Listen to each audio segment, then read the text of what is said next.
Welcome to New Day. Like we always say, with the new day comes new thoughts, new ideas, and new opportunities. This is a program where you can get fresh perspectives concerning happenings across Nigeria and beyond. And of course, I am Chigi Chiagaram, and I'm being joined today in the studio by the amiable, delectable, beautiful, Go on. aka fine girl, Good aka morning, China. Chiggy. Happy Not even get me Sunday started to this you. morning. Happy Could have Sunday, gone darling. on and on. I like the hype. How are you doing, my darling? I'm fine, are you? Great, we're doing great. And I trust you, viewers, you are doing great as well. So today we're still on drug abuse and its implication on the health of Nigerians. We're going to Wonderful have topic. wonderful discussions. What are the implications? What are the effects in a family? What are the socio-cultural, effects it has on the fabric of the nation? So we'll go on a short break. When we come back, newspaper headlines and reviews. Don't go anywhere.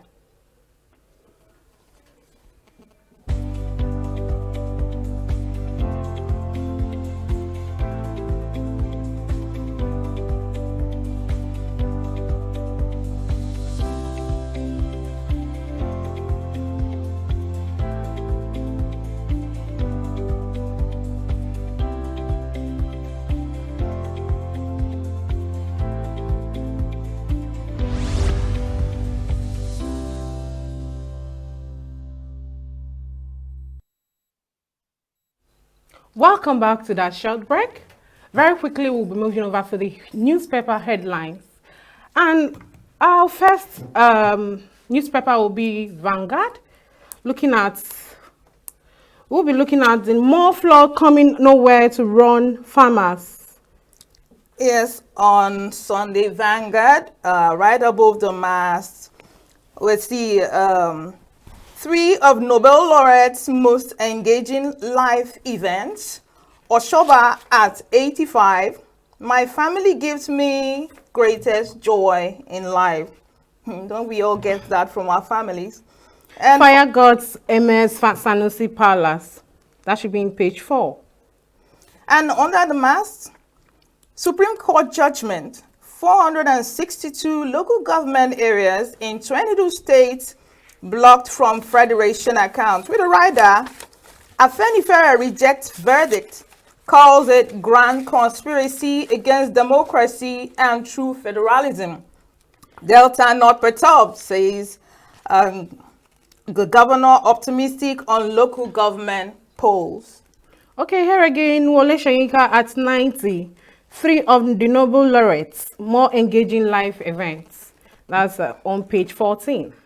Deadly downpour, more floods coming, nowhere to run. Farmers jittery over new threats to food security. With a rider, river flooding begins in Abuja, Ondo, Ogun, Edo, Delta, Kogi, Anambra, Akwa Ibom, Kaduna, Benue, 10 others. Second disaster in 24 hours. Plateau shuts down. Plateau shuts down school. Occupants escape death. And then we're going to quickly move over to the Sunday Times. Emirship tussle. Mysterious fire got His Royal Highness Sanusi II's palace in Kano, on a sad note. Okay, Rita Dominic. The rise and rise of Nigerians' iconic actress.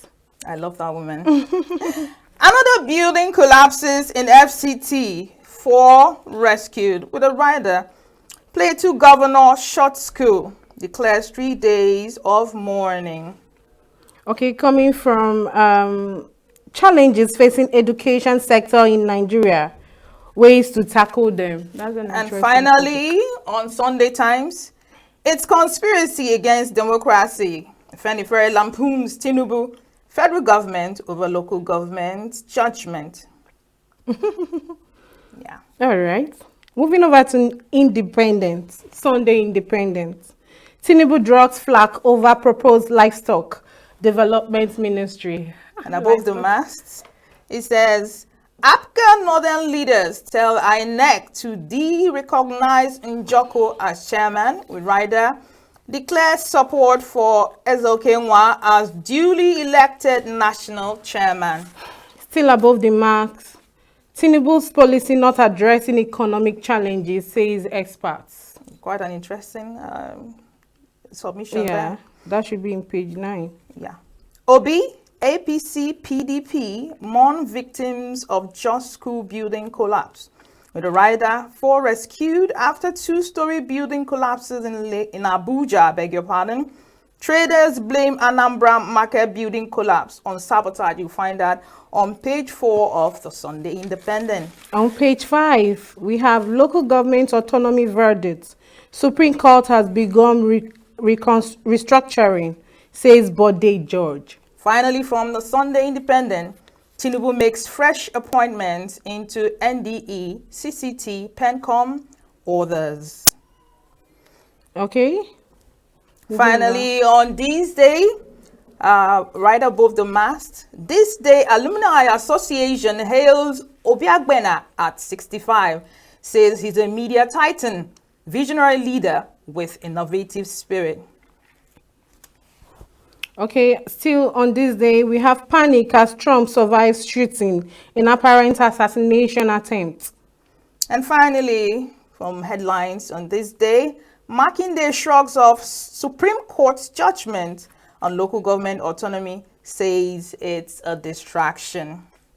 That will be all for our newspaper headline. We'll be having a short break. Then we already have someone in the studio to do justice to the analysis of this headline. Please stay with us.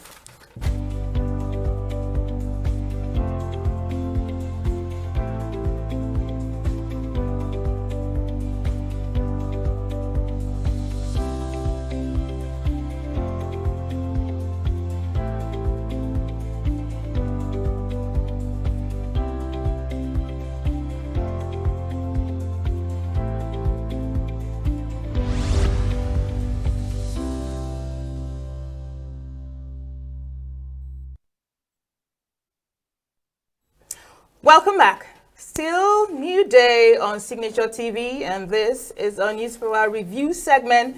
We already have seated in the studio our very own Mr. Chris Maduka.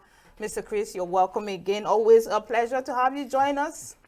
Thank you. With your very pungent and straight to the point analysis. Thank you, China Gorom, Yes, Chigi, and of course, China Merem. I always say the Chis are there this morning on New Day. Absolutely. It's bright New Day. It's bright and early on Signature Television. Well, we are here with so many of the stories. First that caught my attention is a fire on Sanusi's palace. Yeah. And I just wish this is not sabotage. It's not what I'm thinking. That is the first thing that comes to mind when you read about that headline. Let it not be what I'm thinking, because of course when there is when they say 2 elephants fight, the grass will suffer. And now the grass is not just the grasses are already suffering. And then the Kano, the ancient city of Kano and the city-state of Kano should watch out, because there's always this kind of fight that will come into this stability. When you say watch out, are you trying to say that there will be more incidents following this one? With this, you know how this happens. This has happened to Sanusi's palace. So there will be a reprisal. And then if a reprisal, it should be expected, if not watched clearly. And that's very destructive. This is not what this country needs at this time.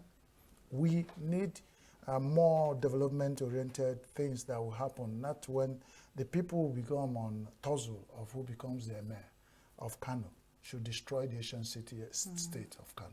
This is not what we want.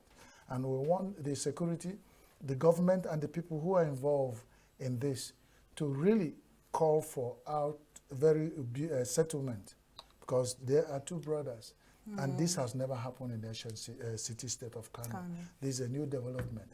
And if it's not watched, they become a culture. Is there a possibility that there could be external agents, at play in this whole arrangement? This has nothing to do with the external agent. It's about the Kano people and who they are supporting, because they are divided It's obvious that the state is now divided on who becomes the emir. If I get you correctly, you're trying to say that it's not an accident. It's plotted. Well, if you want me to rate it, it's 80% planned and 20% likely to be an accident. That's market, because it has never happened before. If you know what we are talking about, the palace of Sanusi is well fortified. So whatever that set fire there, it's not an accident.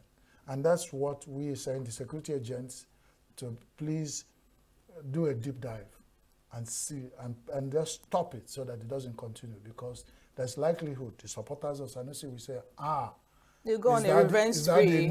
Is that a new style now to decide who becomes the emir of our city? And then it can be develop and snowball into something that will be out of the state. So I think we should think about that. And then the Noble Roulette, 3 major events in life. If you remember that the Professor Wole Soyinka is the only Nigerian who has held a state to ransom. He took over. When he took over in 1958. Very bold. The radio television house in Ibadan. It was, he invaded and took over and made an announcement. Yeah. And he ended up, when he was accused of, what do you call it? Treason against the state, because of that kind of move. And that's when you say, when some Nigerian youth are growing up and they are fired by this spirit of revolution to change Nigeria, they can go to any extent. Now you wonder what old age can do.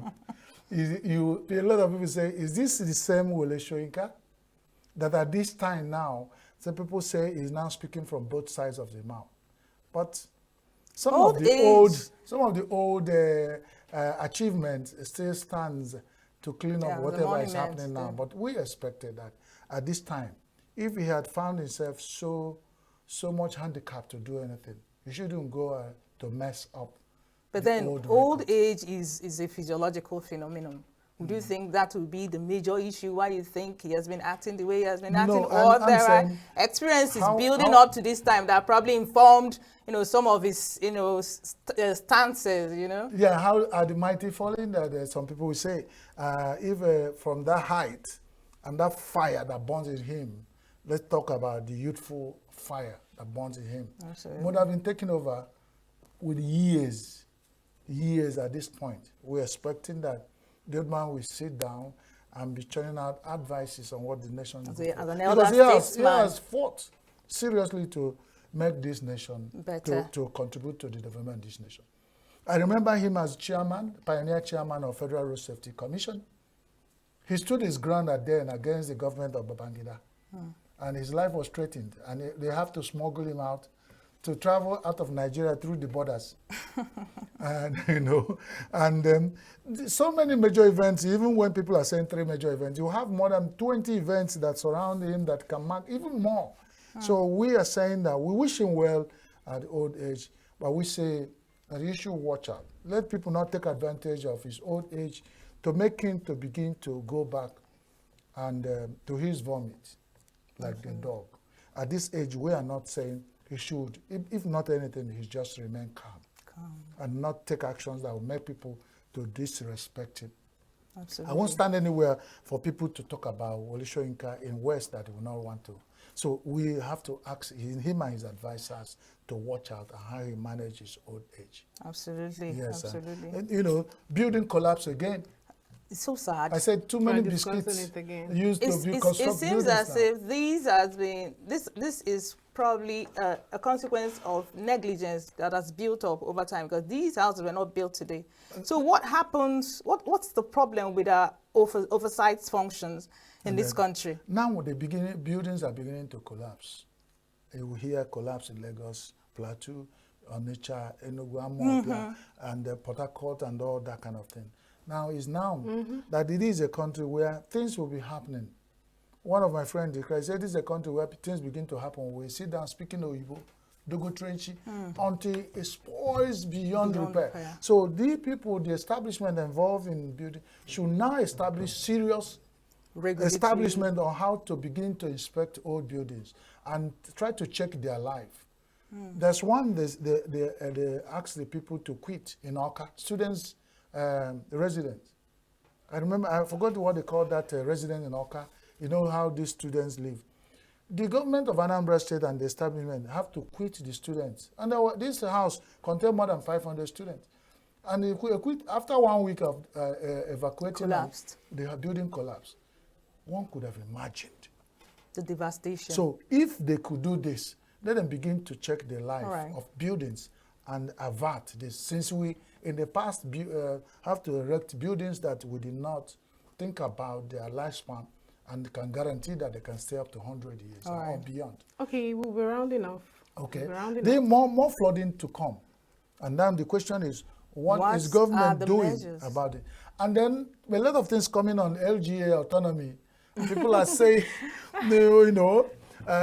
they should be able to, that is an effrontery against the Rule of law, federation. right. And then we said, this is a move to strengthen the federation. And And decentralized. I keep saying, any negative voice against local government autonomy must be coming from the voices of the people who have benefited From the in system. the past, where local government did not work. And they find it a very fettering ground for them for corruption, to chop what's supposed to be for local government. government. And now the government people have been established to take over what belongs to them. Mr. Maduka, if I may ask, do you think that there is more to this autonomy, this local government autonomy, aside from the gains that comes with the grassroots citizens? Maybe the federal government Do has you done think what the is federal it- what government is it has an mean? interest? It can be an interest, yeah, you are right. But what it means is that whatever interest they have now, the benefit of what the local government will give Nigeria is better whatever is so far above whatever the federal government is planning. What it means is that if you want to win the next election, it must go down to local government. It's not only we stop at the state Level. capitals and then say, if you see me, you have seen the local government. So if you want to win election in Nigeria, Get down to the you have to grassroots. go To back the to grass- 774 local governments in Nigeria, Yes. talk Campaign to the effectively. people instead of going to the 36 states.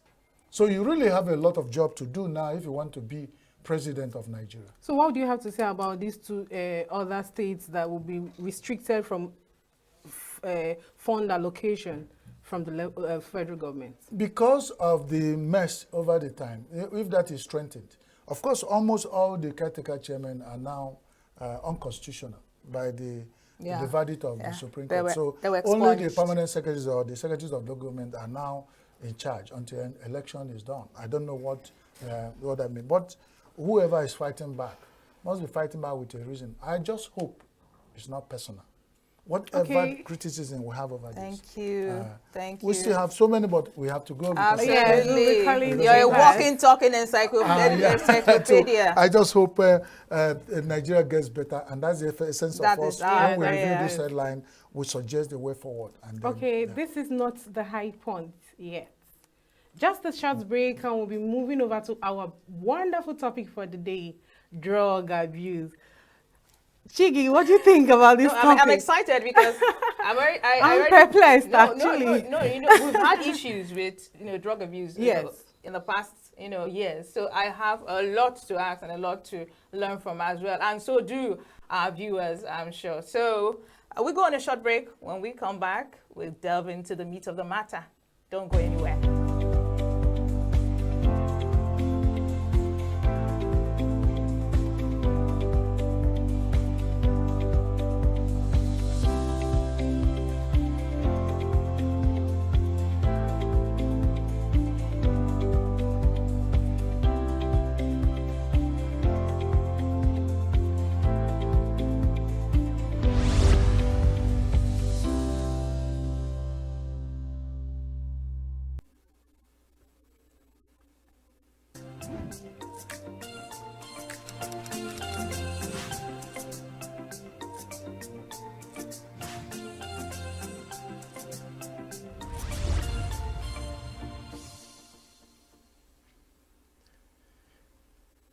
This is the Internet Watch, where I keep you updated on all interesting gist and videos from across all social media platforms.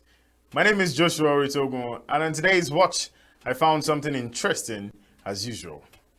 With all the things wrong in the country, the Nigerian Police Force has announced that it will begin enforcing the Digitalized Central Motor Registry, the ECMR, on the July 29, 2024. Vehicle owners are required to register for the ECMR, which costs 5,375 naira per vehicle. Meaning, if you have 8 vehicles, well, do the maths. This initiative aims to enhance security and compliance with vehicle ownership and related transactions. The enforcement is part of the effort by the Inspector General of Police, IGP Kayode Egbetukun, to improve security measures in the country. But then again, I thought the VIO and road safety already had these informations. A lot of comments were made concerning this new law, and I'll take you to them right now.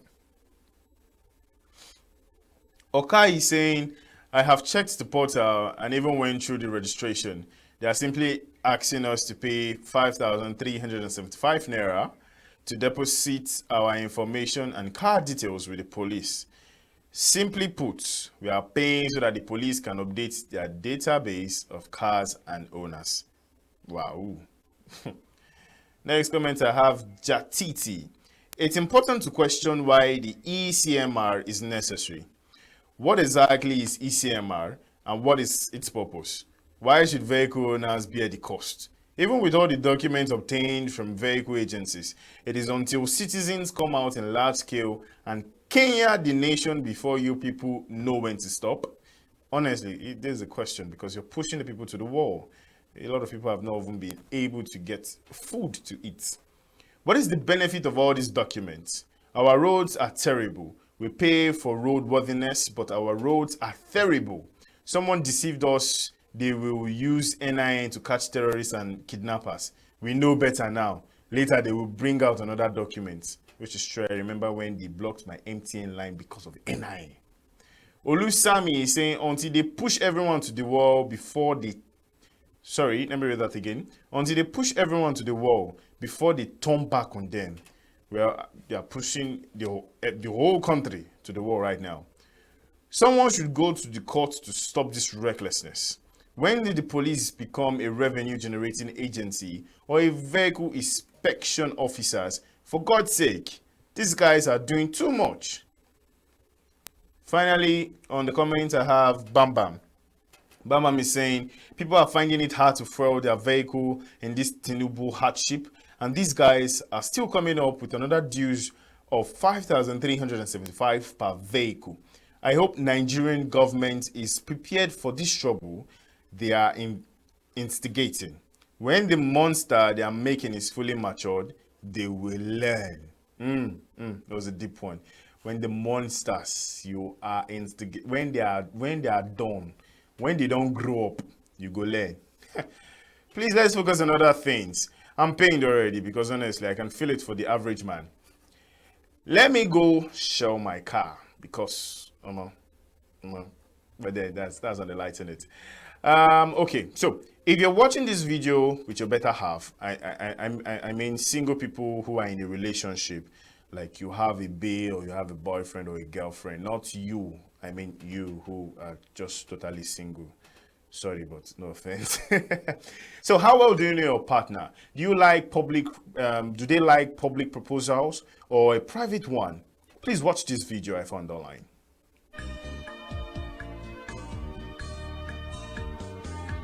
Why is the world so wicked? Why is the heart so evil? What can she do? Where will she go?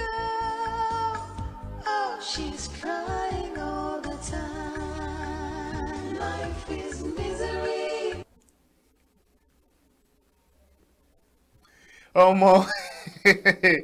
That was brutal to watch. Honestly, what?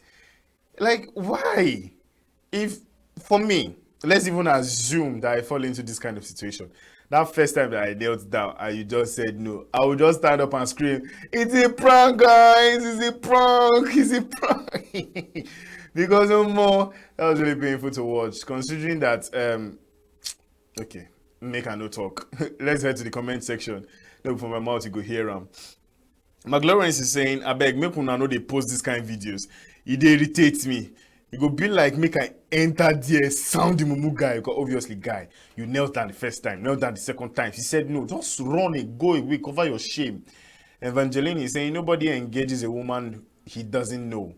If you're dating a woman, should be able to know if she will accept your proposal or not, considering the way she treats you.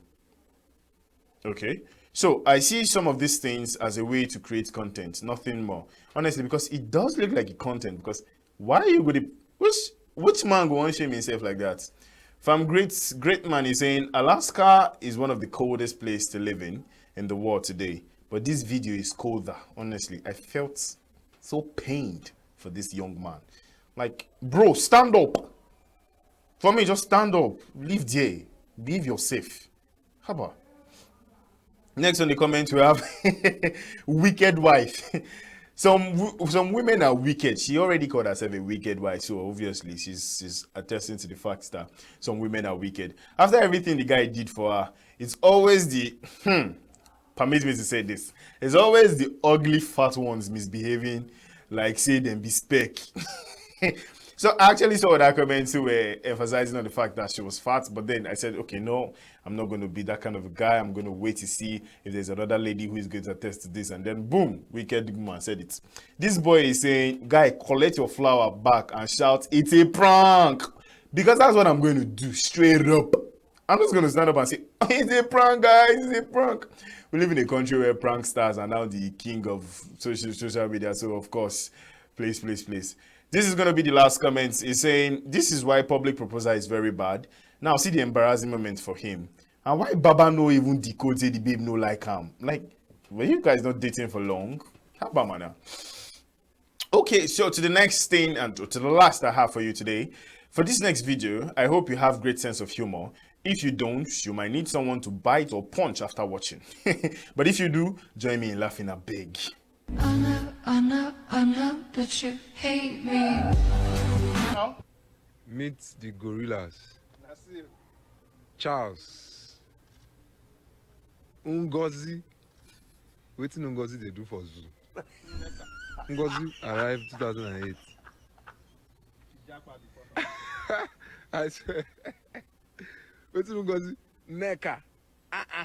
Guy, this video don't insult us. Neka Ngozi for inside zoo. Hey, Charlie.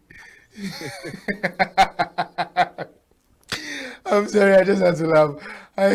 I saw Charlie, his own neck. Ah, Jesus. Let me take you straight to the comment section, I beg. Ineka is the daughter of Charles and Ngozi, Igbo family.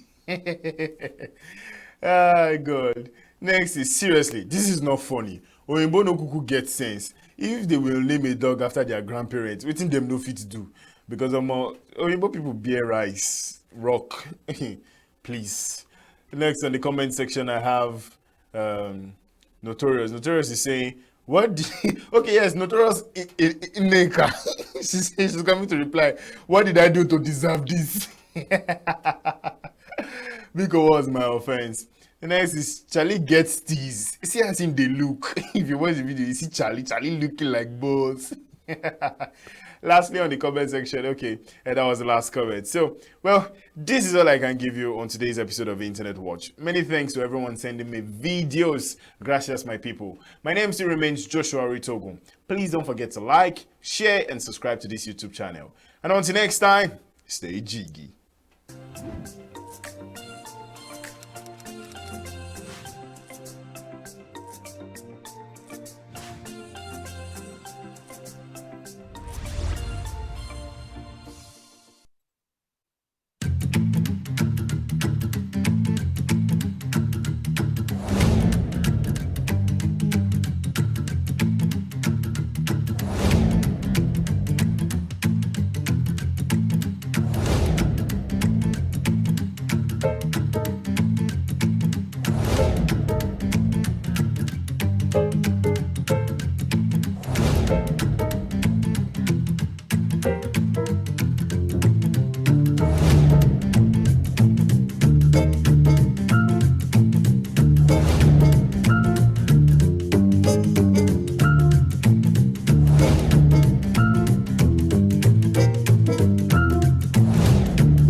Welcome back. And if you're just joining us, this is still New Dawn on Signature Television. Like I told us, today we are discussing drug abuse.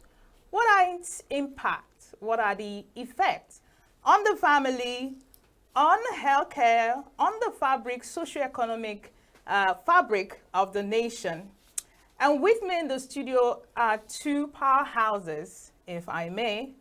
One on the law enforcement side and the other on the health practice side. So we can create some sort of balance and bring some sort of understanding, major deep understanding on the subject matter. And to my left is Mr. Ogunwa Ibezimako, DCN. Mr. Ibezimako is a Deputy Commander, Counseling and Rehabilitation, National Drug Law Enforcement Agency. And he is here to debunk some of the things that we need to know concerning this issue. And then to my extreme right is Dr. Ugunwa Nwachukwu Chinedu.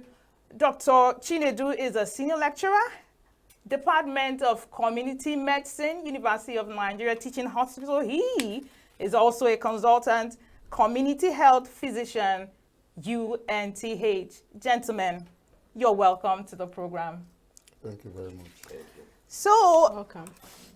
drug abuse, huge issue. I'll start with you, NDLEA Oga, boss. That's me. You know, some time ago, we had this, not pandemic, an epidemic of a particular kind of hard drug. You know, in local parlance, it's called Mburumiri, but I think it is also called meth. You know, you know all the terminologies.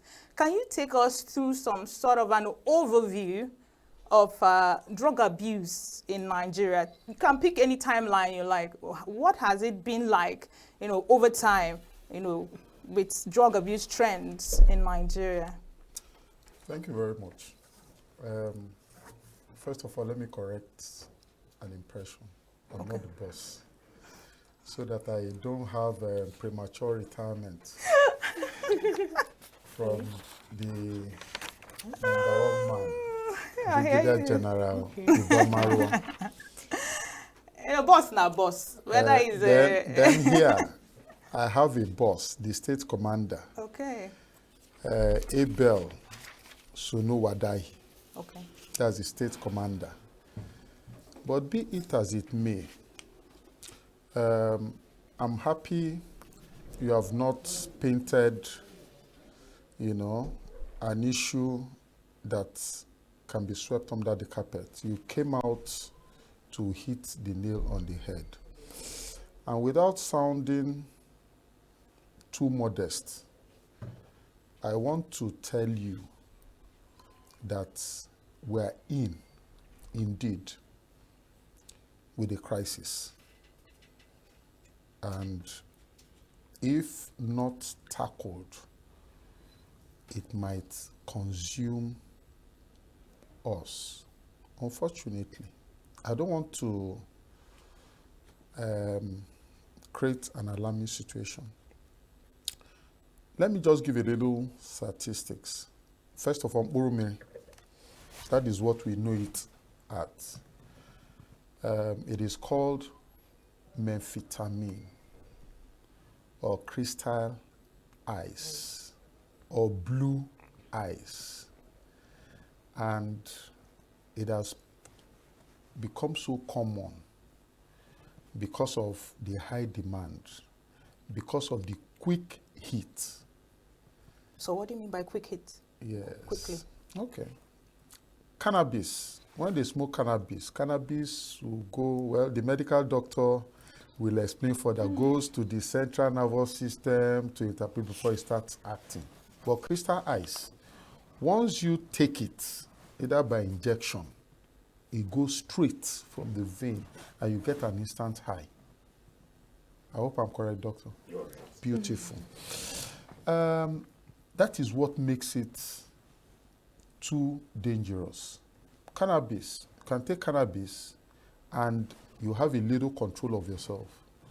But crystal ice, you are not in control of yourself. In fact, records and from the news have shown that when some of these young men take these things, they don't even recognize their mother, their sisters, their parents, and they kill. After killing them, they will not. In fact, it is a high level of intense madness. That is that bad. Then, our families are endangered.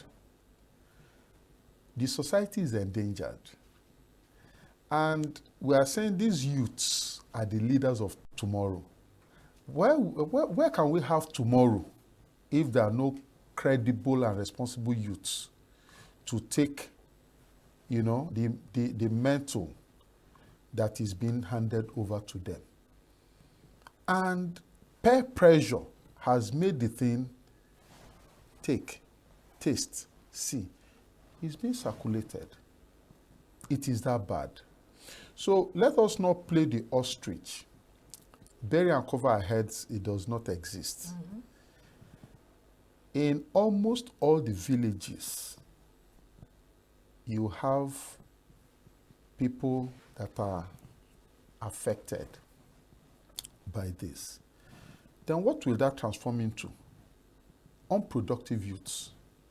Youths that will make the devil workshop their profession.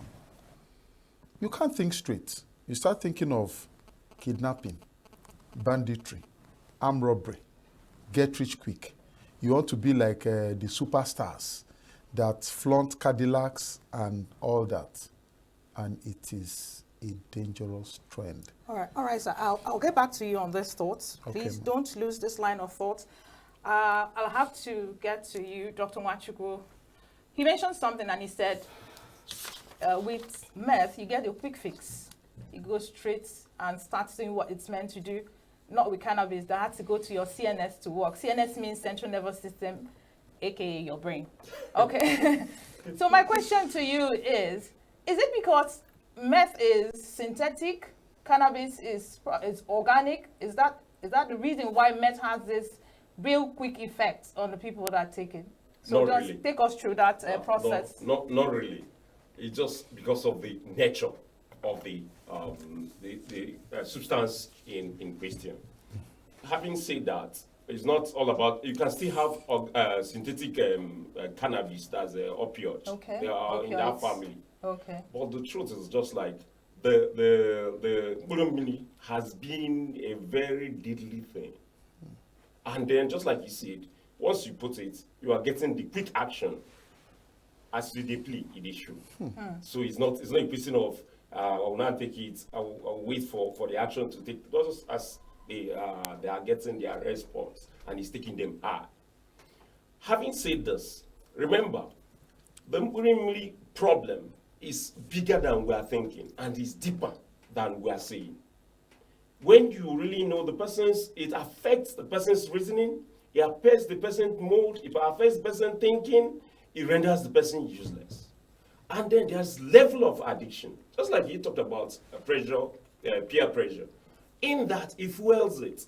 Also, this social media saga, they are showing things that encourage this action, and people tend to see it and buy into it. They will feel that this is the thing, this is the end thing, and this is the way to go, and they will not go. How they get initiated? They start giving them small, just test it. Just test it. From it has rendered a lot of undergraduates out of school. It had caused some people to commit murder. Far more others had committed suicide because of the injection of meta. What is the half-life, if that's the right word, what's the half-life of this substance in the body? I mean, how long does the effect stay in the body before it wears out? And does it have direct relationship to the high level of addiction it actually has that's exactly where I'm coming, because it's a substance of addiction. Take, for instance, it's different from substance abuse. Substance abuse, as you say, people can abuse substance without getting addicted to some of the substance. Take, for instance, the substance abuse, taking some psychoactive substance or chemical in a hazardous amount that it tends to alter the person's brain function, like perception, like memory, like behavior, and other things. These substances include, but not restricted to, alcohol and other illicit drugs, just like we are mentioning Urumili. But some had addictive level. If you take small, it will come at a stage that you won't be yourself until you have to go and refill. And then that refill, if you are refilling with 1 or 2 seed or tons, tomorrow you now see that that's not level. It's not getting you to the height to the heights, want. Yes. Then you now step up, just like that. You are going, and then each time you didn't take it, you will never be the same until you get it. So it is really, really a serious thing. But if we want to look more on some other substance that we abuse, not necessarily getting addicted to, I said, I can tell him, when we were chatting there, we'll talk about caffeine. It's a stimulant, the coffee. I told him that it's just like a normal thing. If you come to an Igbo man's house, he first of all will offer you orgy, cola. You go to a white man's house, what he offer you, tea or coffee. Yeah. But one surprising thing we don't tend to know, that this culture cut across every race and type. That coffee and orgy, cola, contains caffeine. Okay, cutting you off, sorry, Dr. Nwachukwu. I want to know, are there health benefits regarding this drugs intake? Because we're already looking at the disadvantages, the health effects of it. Are there health benefits? Most especially with Urumiri, like you said. Do you think there are health benefits, or are there health benefits? There's health benefits, I must tell you. Just like I was trying to tell you, all these psychoactive substances can come in level of, we'll call them, there's one called stimulants, we call them depressants, we call them opioids, and we call them hallucinogens. So each has, like the opioid we are talking about, the opioids can give you a sense of, you get off, you will now relax. Some of them are used for taking out some people's pains. In serious cancer, end-stage cancer, you see it being used to take care of it. And then some diseases that present with nausea and vomiting, some of these drugs come handier to take care of them. So there are a lot of health benefits. But when you now take it in some dose that are not required, that's why they are banned. That's why they are asked. So they are used for even anesthetic drugs. If you want to give somebody, do operation on somebody, you have to anesthetize the person, put the person to sleep. Some of these drugs come handy in such. they have health benefits. That's why we call it illicit when they are doing it illegally. But there are legal health benefits of them. Okay, moving over to you, Dr. Mr. Ibezim. All right. Just like you said that there are health benefits, are there ways that we can control this drug intake so that we'll keep receiving the benefits and not the implications? Yes, with all due respect to our Honorable Chairman Chief Executive, Brigadier General Buba Marwa, he has hit the ground running. And if we look at what we're seeing today, if it is quite clear, very visible even to the blind, that there's been some renovations, I don't want to say innovations, in the system. Why do I say so? Before now, we're emphasizing on arrests. We come out and reel out statistics and figures of those convicted. Well, he came in and looked at an angle neglected. If you don't cut off the supply, will there be demand? So some of us were moved from operations, and the counseling unit became fortified. Some of the officers were now trained by UNODC to become master trainers. Trainer kind of Beautiful. framework. Yes. And it's beginning to yield results.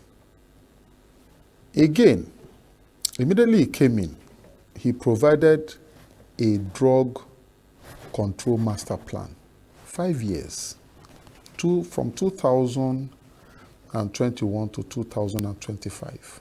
That is still operational. And what has that yielded? Before now, we used to have state drug abuse control committees. But it has trickled down to local government drug abuse control committees, headed by the local government chairman, maybe chairperson, circling all the stakeholders, including the clergy, imam, traditional rulers, and opinion leaders, so that everybody to the highest level of the grassroots, and this is democracy, they have councillors representing almost all the wards. So you not only hear, but you go back to your place and practice. So we are not emphasizing on arrests and prosecution. In fact, we are preaching a gospel with a human face and a gospel that has legs. He has introduced something they call WADA, War Against Drug Abuse, and is all over the whole place. And we are taking people that people will listen to and make them drug ambassadors. But let me move away from what NDLE is doing, because I don't want to sound like the proverbial lizard that fell from yes, he look around, nobody hail him, you know, decide try. Let's take it a little bit further. And there's no way I'll make this discourse without asking government to do something. What has NDLE done again? We have created, the chairman has created not less than 30 drug rehabilitation / treatment centers all over the Federation. All over, including Enugu. Our facility here despite being a government-owned agency, I'll tell you it's one of the best. You mean in Enugu? One of the best. And what are the indices? Treatment of drug-dependent persons, rehabilitation and aftercare. So hold on, thought there's something that just came to my mind. You mentioned that there are 30 of such centers across Nigeria. NDLA has and established. there are other strategies, including using influencers. You said people listen to. Opinion leaders. Opinion leaders. How has the ordinary person been made aware of all these provisions? I mean, for example, are there collaborations with, for instance, National Orientation Agency? Can an ordinary Nigerian open up his social media and and is bombarded with this campaign? I mean, how well has the awareness been robust enough to get people to know that these things are in place? Thank you. I can tell you for free that it has gotten to every nook and cranny of every society and village in Nigeria. The chairman has said that every area commander must carry out at least 2 sensitization activity in a month. So if you break it down, 1 in every 2 weeks. And the war against drug abuse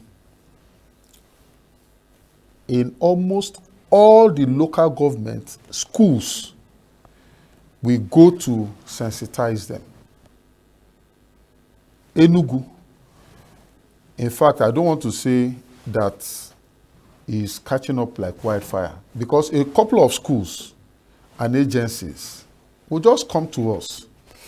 And just some days ago, EFCC called us to do a work, whistleblowing and awareness, sensitization. It's part of the crusade. And there is something the chairman have done that, if you permit me, I will tell you.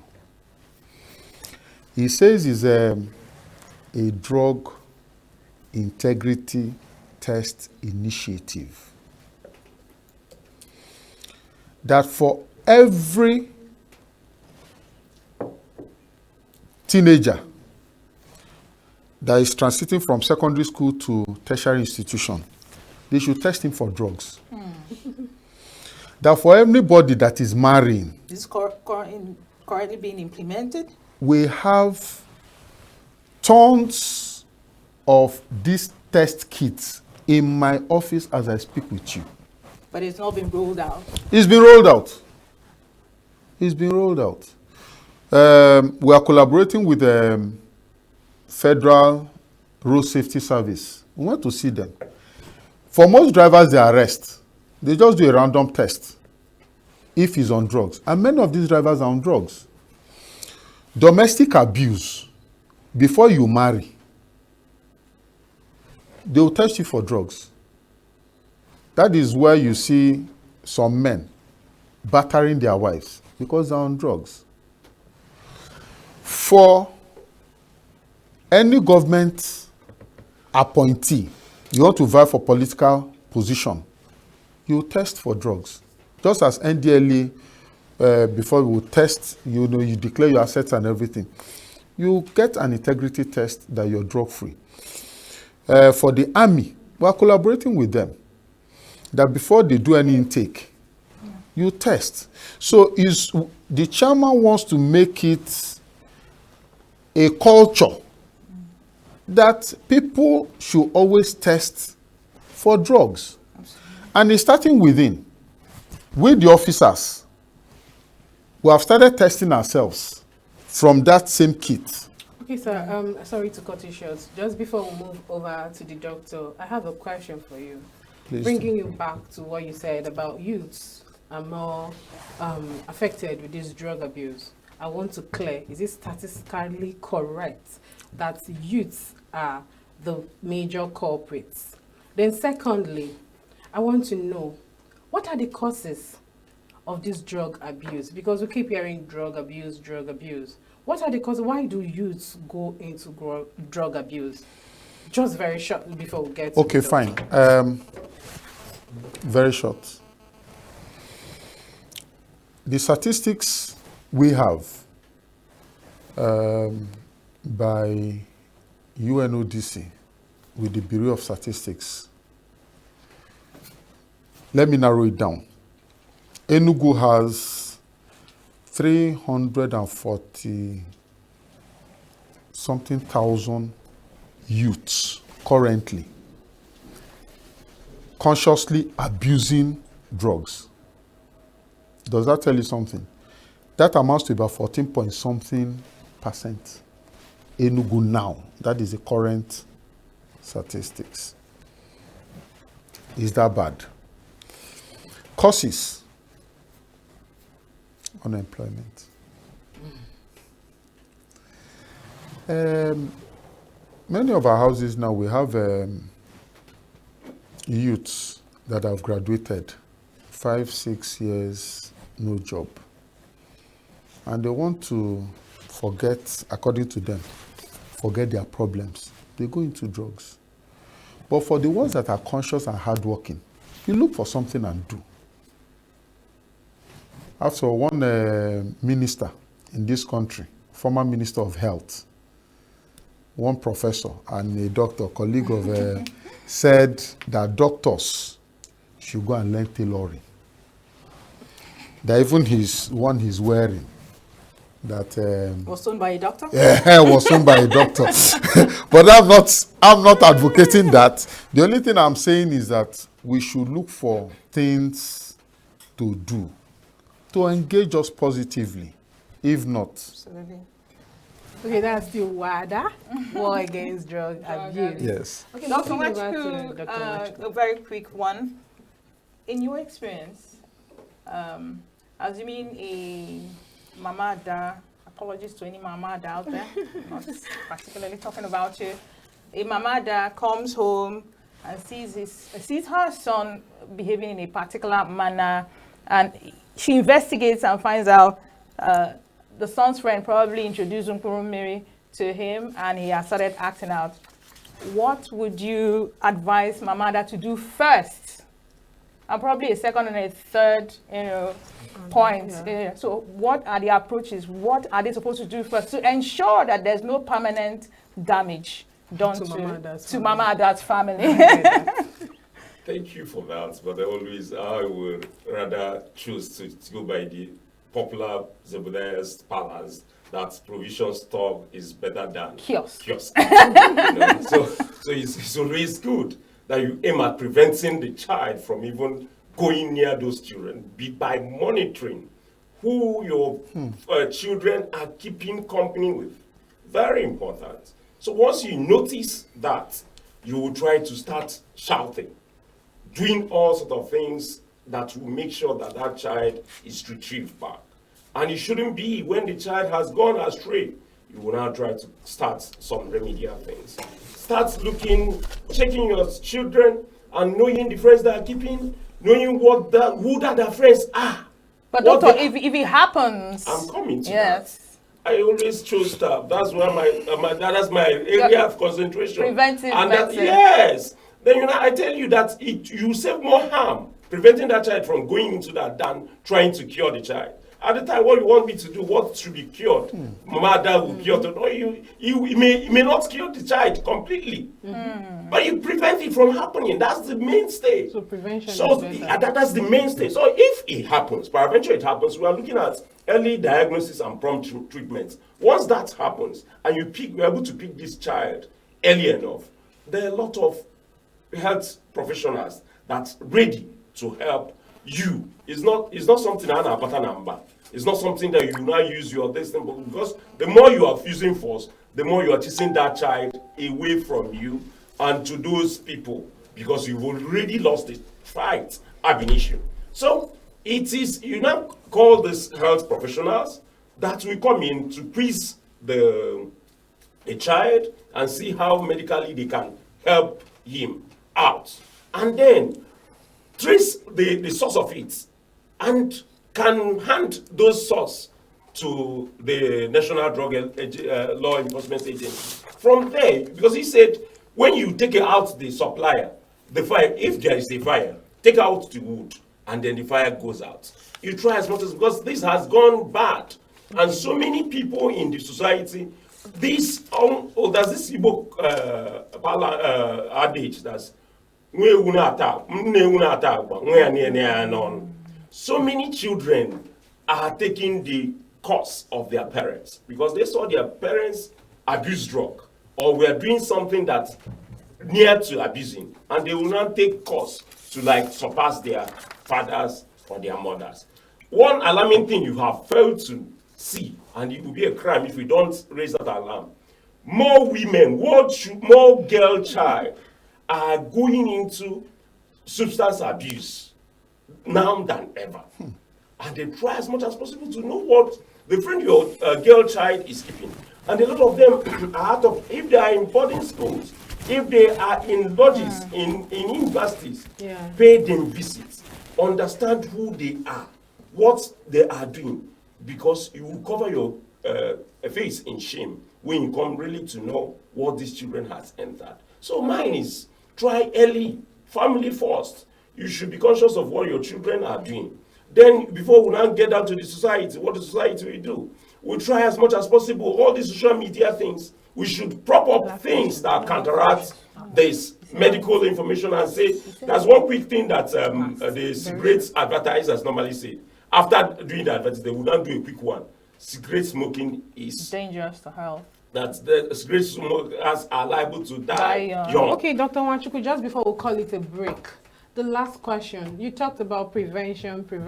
What about, I'm looking at the rehabilitation facilities. Do we have sufficient rehabilitation facilities? And their access to these facilities? Very short before we call it a break. If you say sufficient, there was never sufficient in this our present day Nigeria. But there are. In Enugu, there's a rehabilitation center near MNA. Neuropsychiatric hospital can give you a link to those other places. There's Federal Neuropsychiatric Center. There's a psychiatric department in UNCH. That's in ESUT. So this can, be a tertiary support to whatever the rehabilitation. I tell you, the prevention you are talking, you have primary prevention, you have secondary prevention, and you have tertiary prevention. And this tertiary prevention is what you are hammering, which is rehabilitation. So, but secondary is that early diagnosis and prompt treatment. But primary is try to prevent it through lifestyle changes, through health promotion, and then you try as much as possible to talk them out and let it happen at all. And then the fourth one, which I continue to say, is the what we call primordial prevention, where we should make efforts to use law to prevent this from happening. If we do this and implement such prevention strategies, I think we will deal a whole lot in this drug war. It's consuming us if we don't take time, just like we won. Now in East, the statistics are not favorable. So we should do the right thing at the right time, and God being willing, we will win. Thank you. All right, thank you very much. We'll be drawing it here. Thank you very much, Mr. Ibezim, for having this conversation with us. And thank you, Dr. Nwachukwu. We actually had a wonderful moment with you guys. I wish we could go on and on and on, but time is too short and time waits for no one. And there you are, viewers. What we could decipher from the two gentlemen in the studio is preventive measures right on the side of law enforcement and on the side of medicine and healthcare. They are preaching a gospel of rehabilitation, counseling, watch out, for red flags in your children. You mother, father, sibling listening to us, watch out for these red flags. And let's see how we can together prevent these things from happening rather than running around to see how we can treat them. So we'll go on a short break. Don't forget, this is still New Dawn. And when we come back, the discussion continues. Stay with us. Don't go nowhere.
The assassination attempt on the former U.S. president and Republican presidential candidate Donald Trump at a rally in the critical battle state of Pennsylvania has brought to the fore security concern. Earlier this morning on Signature TV's Global News, our diplomatic and international relations expert, Vim Martin Obiora-Ilo, threw more light on the developments in the chat with Barry Kumo Ado.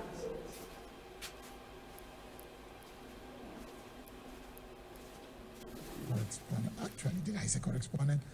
Analyst, Vin Martin Obiora-Ilo. Good morning and welcome to Global News. Thank you, Barry. Violence in the U.S. during a campaign rally. It's unthinkable, but it's happening. Why is that so? Well, unthinkable, but I must tell you that there have been a number of attempts, either at people sitting in office or people that are, angling for office. But what has happened is that because of the sophistication of the American security system, we don't get to hear about most of this. But someone succeeding is actually very unusual. Not that it does not happen, but it's very unusual because even for people to gain entrance into a rally of any of these two presidential candidates, there's usually a lot of security screening going on, checking for metals, checking for suspicious items, So it is really, like you said, unusual for this to happen, but it has happened. Why could it have happened, or why has it happened? Because of the growing resentment across America. I mean, people are holding on to extremist views and beliefs and opinions. You have extremists on the side of Trump, you have extremists on the side of Biden. And up till now, no motive has been established because from your report, the shooter was neutralized, so it's not like he has been arrested, and he was arrested, and there are interrogations and all that. I guess that's why FBI said no motive has been established. Yes, no motive has been established, but immediately this happened, as early as American evening, the FBI was already in his residence. Bomb experts, FBI officials were there trying to see what they can get, see maybe from the computer interactions, from the phone, from social media accounts, to see if there's an indication of a motive. So this is ongoing, and even where this happened, is still an active crime site. Unfortunately, the shooter has been identified. He's 20 years old. His name is Thomas Matthew Crooks, and he comes from the area they call Bethel Park in Pennsylvania. So that is information we have as at now. The other information we have is that Trump, of course, has, in his usual way, reacted in his X handle. I guess the reason for that was to reassure people again that it's fine. If you look at the video, you see that Trump was Trump, even in that assassination attempt. The FBI and the security people were trying to, herd him into the SUV, but he still insisted in raising his arm to, like, I'm still here, I'm not dead, But now, what do you think the scenario in the political scene will be going forward, given that for the first time, violence had come to the forefront? Yeah, for the first time in recent times. Not for the first time. No, why I'm saying the first time is we've heard of assassinations of high-profile candidates and all that, but we've not heard of high-profile candidates in a rally ground and having attempts of assassination. Well, if we go back in history, we go to 1968 or thereabout. Remember that Robert Kennedy, JF. Robert Kennedy, the younger brother of JF Kennedy, who was the leading Democratic candidate at that time, was assassinated. Okay? I'm trying to think back and remember other times when that happened. So it's not that it has never happened. It's not that it is new, but I think what is new is the attempt succeeding, because for so many years we didn't have like frontline, one of the two candidates being successful attempted at. Yes. So what will it? Of course, more tension. Of course, you know that in 2 days or thereabout, Trump is supposed to accept his nomination by the Republican Party. Of course, that will happen because he was not terribly wounded or incapacitated by that attempt. So there'll be more tension. I don't know, but the polls might change. You know, there could be sympathy, anger, and what have you. Those are the things we'll see in the next couple of hours, because I'm sure the pollsters are going back to work to know what Americans are thinking. It will make the Republican convention one of the most important things in that convention to be security. Yeah, I don't think people will move around as they would have moved. You know, that I think will be one. Number two is that the security around Biden will also increase, because whether we like it or not, it's now the right against the left. So another crank might from the Trump side may want to assassinate the president. So the security in those two places is going to be ratcheted up, and I also think that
still New Day on Signature TV, and we are still discussing issues around drug abuse.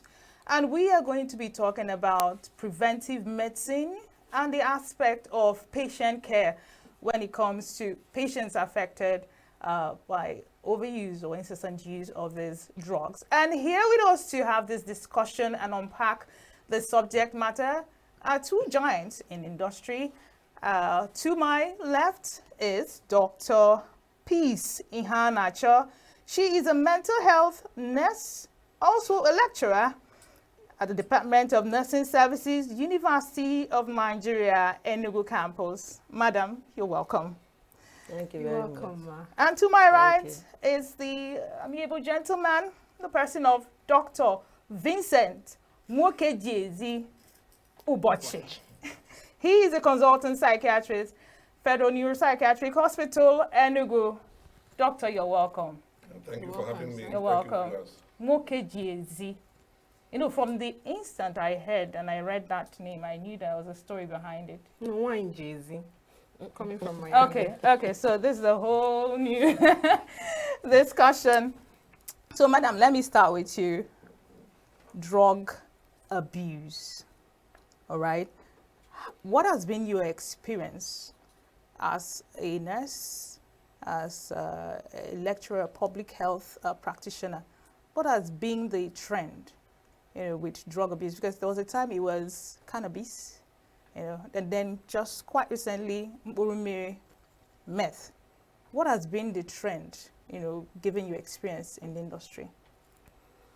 Thank you very much. Well, because I work at the lecturing arm there, and then also use get experience, maybe taking students out to clinical areas. One thing I know is that the prevalence is much more than we think. Really? For example, I once went to check out a facility in Enugu here when I was looking for a place for my postgraduate students. I entered, that's not the Federal Neuropsychiatric Hospital, I was looking for another facility. When I went to that facility, I saw two wards. One had 13 patients, the other one had 20, some almost double. So I was asking, the one with fewer patients was a female ward, and the one with the double of the number? Yes, was a male ward. So I was asking why, and I was just told drugs. So if you also go to Federal Neuropsychiatric Hospital, you see, where we use mostly, the situation is not less. It's not you different. see so many young people on bed being treated, and that's because of drug abuse. So it has actually increased the number of people that are affected by mental illness. Again, even among us, among the students, you also see several studies which show that students use one thing or the other. It's true that many of them are not considered illicit in that sense, but people actually use drugs. And I've also had to come across, because if you are in class, you also maintain this stance that if you have a problem, you can always reach out. So a few of them have also come to the office. Sometimes you see somebody in a very bad state, actually looking for help. So it is there. Absolutely. So in your opinion, you're thinking that it has increased over time. The prevalence of this drug abuse has increased over time. That is what you're saying. Of course, because I look at the indices in society. Is it poverty that is improving? Is it employment that is improving? Everything. Yeah. Even these students, look at hunger these days and so many other things. So All right. I'm Doctor, sorry. before you, let me Okay. just a follow-up question. Doctor, in your line of work as a consultant psychiatrist, or let me rephrase it. Let's talk from the parental point of view. How has drug abuse and its effects, how has it impacted the family? That is one. And then secondly, how do you think parents can actually help in ensuring prevention of drug abuse? How has it affected the family integrity? How should parents ensure that these things are prevented in the first place?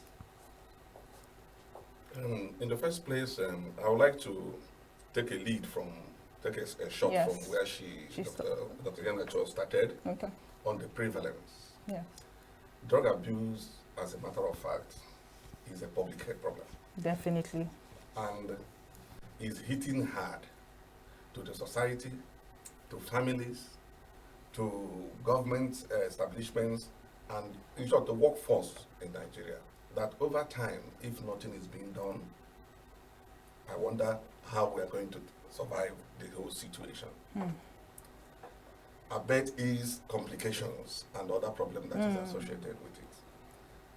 Now, when you come to, we had a drug report in our hospital, Federal Psychiatric Hospital, about 84% of males admitted in the world has drug issues. Whether it is the drug that is causing it, or whether it is the mental illness that is causing it, is a thing of another discussion. But the most important thing is that 84% of patients admitted, that means if there are 100, 84 of them have drug-related problem. They have that comorbidity. What are some of the comorbidities? There's some mental illness with comorbid drug abuse, drug dependence, let me use it properly, drug dependence, or anxiety with drug dependence, or schizophrenia, let's say depression, also with comorbid drug issues. So this becomes a very serious problem. Your question is, how has it impacted the family? And in fact, it is multifaceted. It affects them economically. It affects the esteem of the family, self-esteem of the family, the esteem issue in the family. It affects everything. Imagine a mother that bore a child for 9 months, raised the child up to university or secondary school level to be abusing drugs, and at the end of the day, become a thorn in the flesh of the mother. Beating them up, stealing their money to maintain their drug habit, crashing their cars, and more so, coming to the hospital for admissions. In admission, you pay hospital deposits, you pay for drugs, you pay all the payables. As we will put up all the direct costs in terms of monetary value, the family loses a lot of money treating their patient in the hospital. How affordable are drugs for treatment? That's another game. You see, when we talk about drugs now, things are going bad. That common drug we used to buy, we used to give to patients at, let's say, 50 naira per tablet, is now about 200 to 300 naira per tablet. Some of the drugs, some are not even available. So the parents spend a lot of money to deal with their child, which they are not even sure whether this child will come back to be completely off drug or not. Because it's a brain issue. Drug is a brain issue. It resets the brain chemistry or the brain architecture and chemistry and shape the behavior. I used to say, you take drugs, drugs will take drugs, and drugs will take you. Okay, sir. That's quite deep. Okay, sir. Moving on. I picked something that you said. You said drug dependence, and I begin to wonder what will make someone depend on drugs. Like, why will a full-blown adult want to depend on drugs? What are the reasons? When you talk about dependence, we are talking about there are certain criteria to make diagnosis of a dependence. Some of them are one, that the person used to take small quantity of that drug, and at certain times he will take more in order to maintain the same feelings he used to have before. That is tolerance. Okay. The person has been taking this drug and gotten used to taking the drugs. Becomes an addiction. with dependence, dependence is a more technical term we use than addiction, which is more derogatory. Actually, we try to avoid any derogatory statement to our patients, so as to make them feel good to change, to accept change. Yes. Yeah. So now, the same person will be, when you finish, if you don't take this drug, you start having reactions. That is withdrawal symptoms. Withdrawal. Symptoms that will make you crave and go for it. And if you get it, you calm down again. That is another one of the criteria again. Another criteria for that is that this person prefer drug-related behaviors in terms of trying to seek for the drug to any other social or pleasurable activities. You present good food to this person now. He wants to take the He will drugs. drop the food and go and take the drugs. And even when he takes the drug and come back, he may not be able to take the food again because he's already satisfied. Then the other person, do you know that this drug is causing problem for you? And you keep taking it. The implication is that you have lost control of the use of this drug and that the drug has reset your system. That means initially you were the one taking the drug. And the drug started Later taking the drug will start taking you, and at the end of the day, the drug will take you. Is that a direct quote from you, or? Yes. I think I like that. Over to you, Dr. Iheanacho. You said something about, I want to look at the area of students who are actually involved in this drug abuse. And I'm I'm particular about the girls because the girls are now into drugs. Now I want to know, our earlier guest said something, and he said, the NDLEA guy, he said that the causes of this drug abuse is because of unemployment. And I believe students are not looking at employment when they are in school. So can you actually elaborate on the causes of this drug abuse? Thank you. The truth is that talking of causes of drug abuse is a multifactorial matter. You can even begin to talk about something genetics, maybe some inherent weakness somewhere, to be able to maybe resist stress or be resilient one way or the other, because everybody passes stress. Everybody gets stressed at one time or the other. So you can begin to talk about a familial tendency to maybe use drugs. Or be predisposed. And then this one, sometimes you don't know actually whether it is genetic or the fact that it was, somebody was observing it in the family.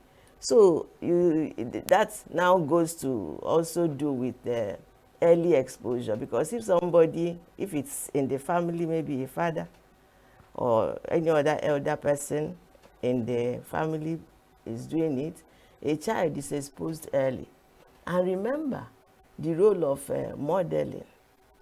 Whether you like it or not, the child doesn't have to know whether the thing is good. They pick it up even or passively. Yes, and they model it. So that one is another one. And then you begin to talk about peer pressure. In the university, that one is the biggest. Yeah. Somehow, of course, there's peer pressure, there's social pressure. Yes. Because out there, up till now, we have not addressed the matter of the fact that people who are doing these drugs are actually the celebrities. Social media impact. Yeah. Yes, we have not addressed them. The way, like somebody said, smokers are liable to die young is like an afterthought. In fact, everything has finished before that thing comes in. So even when it's on the pack. So these influences among students is actually peer influence, although social media influence has come to be almost at par because they are always there. So this influence tends to make them think, oh, this is the reason they are happening. And there's nobody who doesn't want to happen. The truth is that they may not know the implications and they go in. I used to tell students that something like cigarette smoking,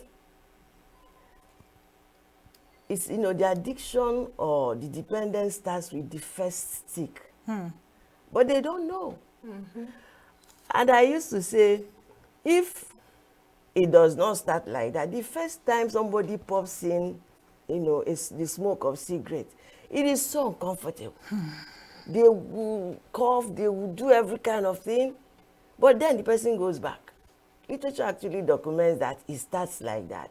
So the first thing is, empower them to know that, look, this thing, before you even get into it, it is harmful. Absolutely. So this influence is about the biggest for students. They go together, and for so many of them, this is the first time they are coming out. Yes. From parental, control. Supervision. Yes. So immediately they come out. It depends on who they fall into his or her hands. And also depending on family values. Because as he's talking about family, we must insist as family members, as parents especially, to make sure our children have value system. But nowadays it's not there. I also used to tell everybody I have opportunity to come in contact with. Don't be fast to throw away your values. The person you're following may not even know the direction. So you might be the person. So I find that influences is very, very brilliant. important. Madam, just a quick one. I love that you said do not throw away family values. So it means that a lot of awareness and reinforcement needs to go to, raising these children. Yes. Now, talking about the girl child, because there is research now that girls are gradually marching up to the males in this vice. There have been stories of girls, especially in colleges, universities, going for parties and then being drugged. Because you mentioned something like it starts with the first draw or the first puff or whatever, first stick. Now, what, as a nurse and as a lecturer, are there awareness campaigns or platforms to reiterate the importance of girls to keep their family values? Most of the time, these girls are introduced to these vices, passively. They are not willing participants.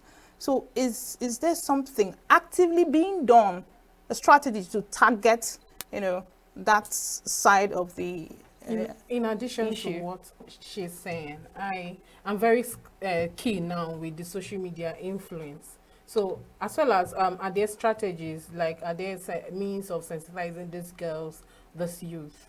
Are we also looking, how do we also move this social media to a way where we are using it to actually curb this menace than, using it to promote drug abuse?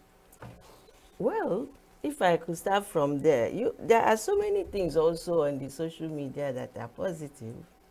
It depends on what somebody wants to listen to or what he wants to follow. The only reason we are emphasizing media influences and peer influences is that their stage is actually, adolescence, young adulthood. Many of them, is really a transition for many of them. So it becomes difficult sometimes. In terms of whether there is something that we do officially, just like that not many things are being done officially here, but from our point of view, for example, there is no mental health day that we do not come out with students, especially the ones in postgraduate doing mental health nursing, that we do not do something on campus. In the campus, you also see youth-friendly centers, how much they work. Ma'am, is there something in the curriculum? You're a lecturer. Very important. Is there something embedded somewhere in the curriculum that will address this issue? Only for the people that are affected. You are talking about the health sciences, for example, it will be in the curriculum, but not in the university. What is in the university is like this youth-friendly centers, and then the thing that we do, the individual efforts that we make. Thank you, like the awareness we create on mental health days. But is it enough? Well, it's not, but I've already said this like is something so that we things, need to look into. That's all right. That's all right. Thank you very much. Dr. Ubochi. Dr. Ubochi Nwokediezi. We're going to have a conversation over that name. Because I'll refer you to my wife.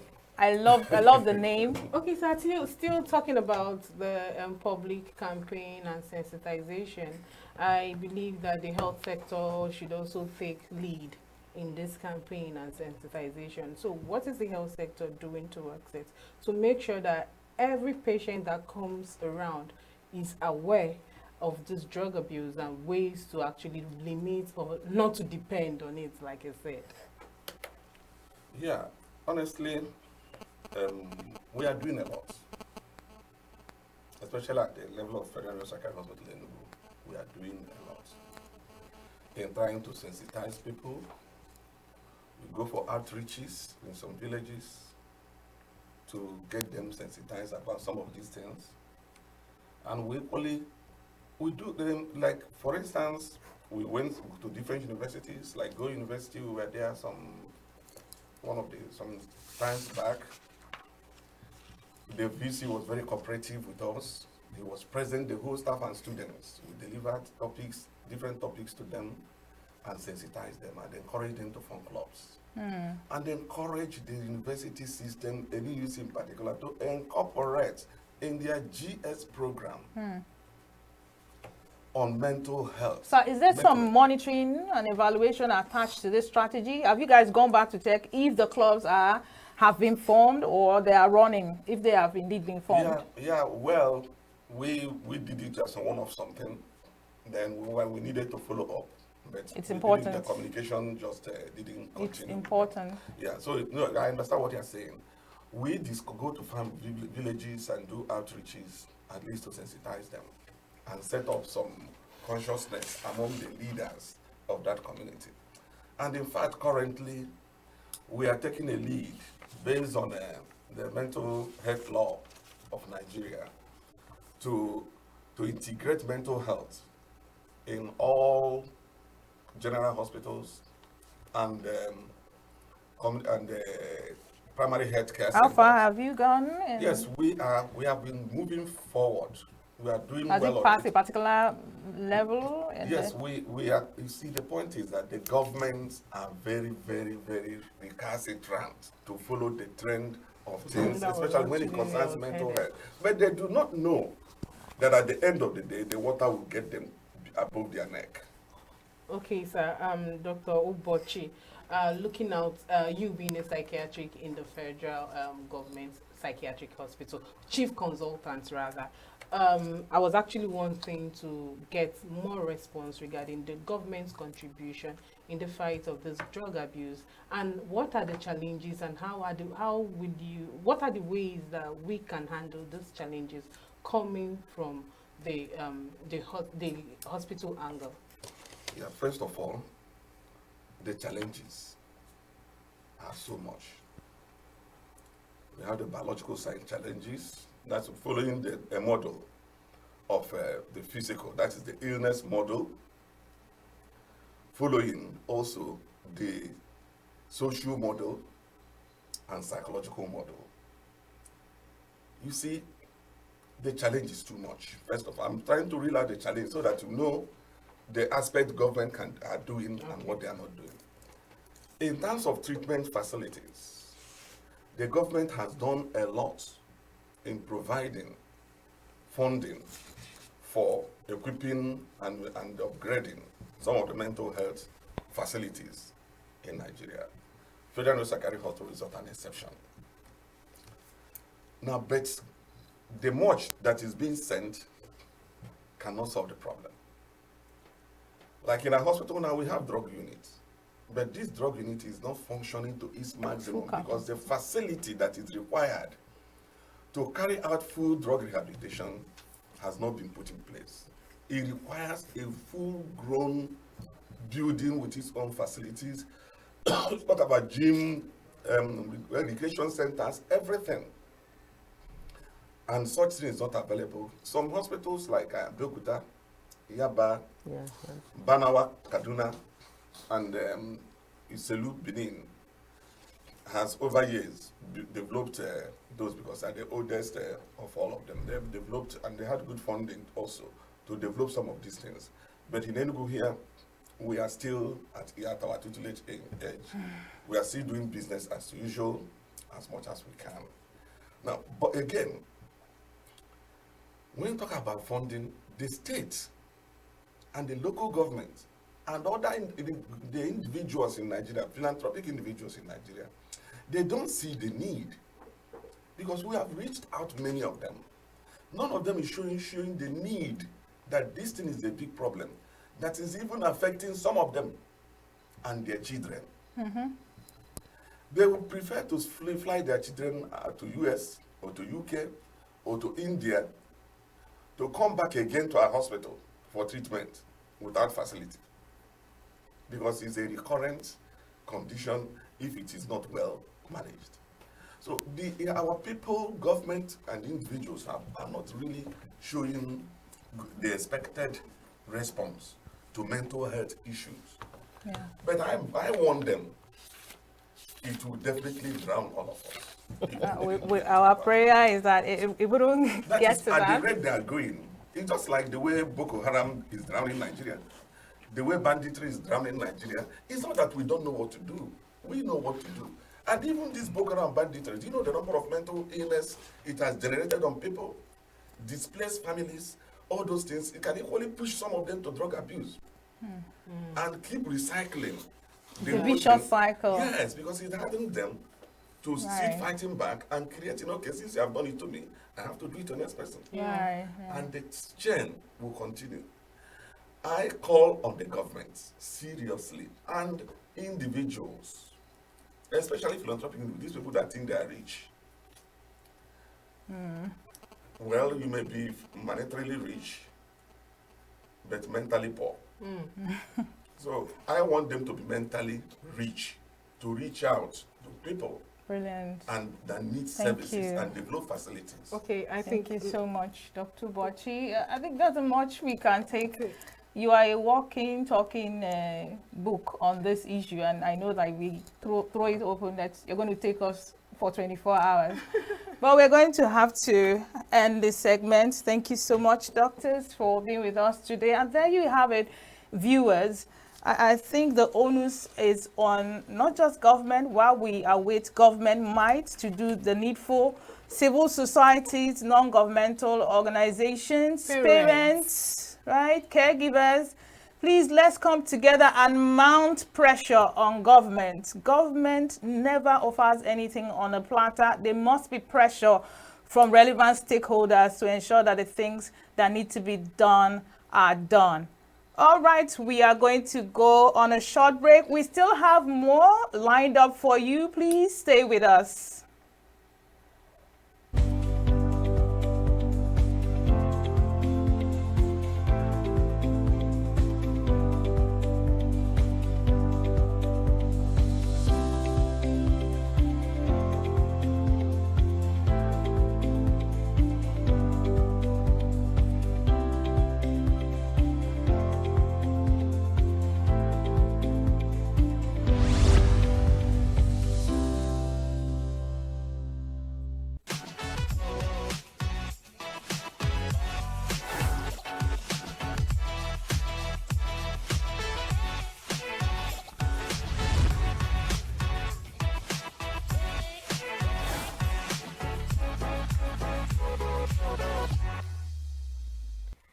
Welcome to Entertainment News on Signature TV with your girl Queenette Mukunta. And as usual, we bring you details and gist from the entertainment industry all over the globe. Now let's take a look at the headlines making the rounds on the entertainment scene. Mama G speaks on the incessant death ravaging the Nollywood industry. Eminem disses Kanye West, Diddy, Kendrick Lamar on the new album. And finally, Shatta Banda responds to critics after fixing teeth. We'll be giving you details of the stories after a short break, so stay tuned.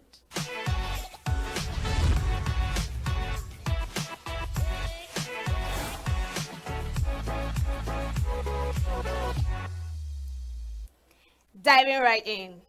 Veteran Nollywood actress Patience Ozokwo, popularly called Mama G, has revealed root cause of incessant death among Nollywood actors.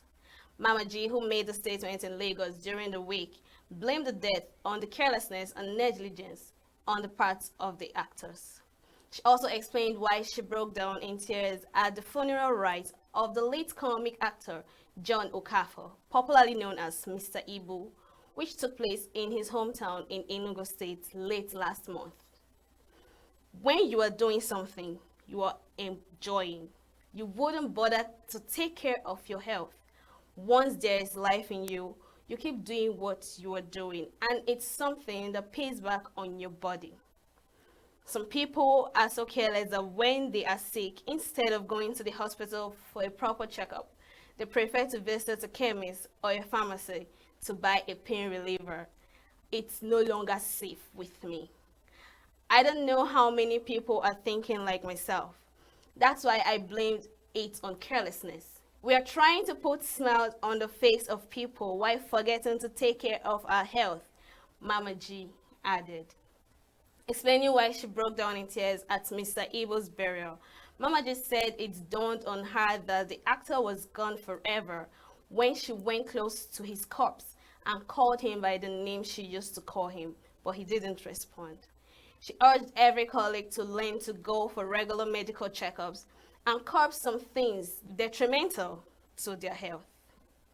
Moving on, American hip-hop star Eminem appeared to have fired shots at fellow rapper Kanye West, aka Ye, Kendrick Lamar, and embattled music executive Diddy on his new album, The Death of Slim Shady. In a track titled Antichrist, Eminem vowed to whoop his haters' asses better than Diddy, who is currently facing several sexual harassment allegations, including gay sex tracking. Eminem also took a swipe at Kendrick Lamar, who is already embroiled in a hip-hop beef with Drake.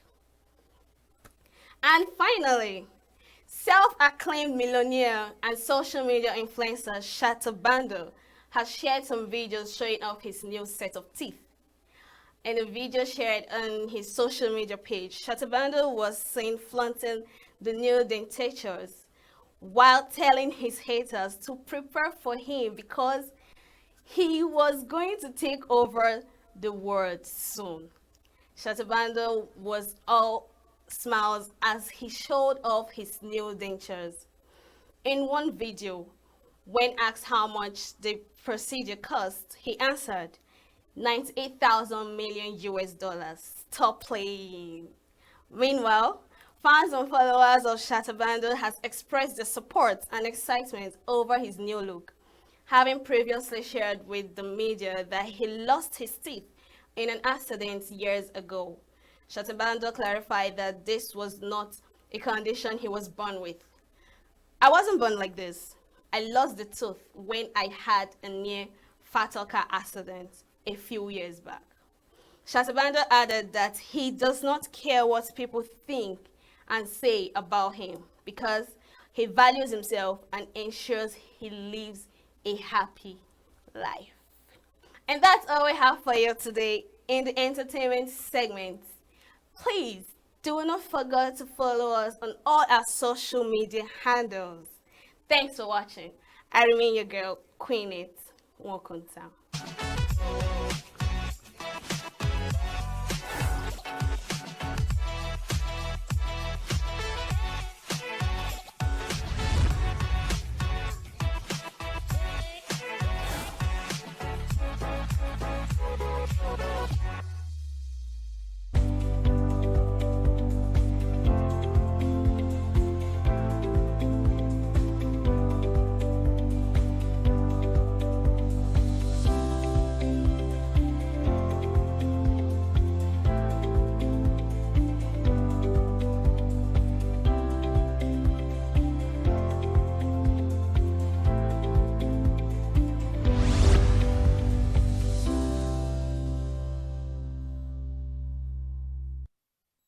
Welcome back, and that is all we'll be taking for today's signature New Day.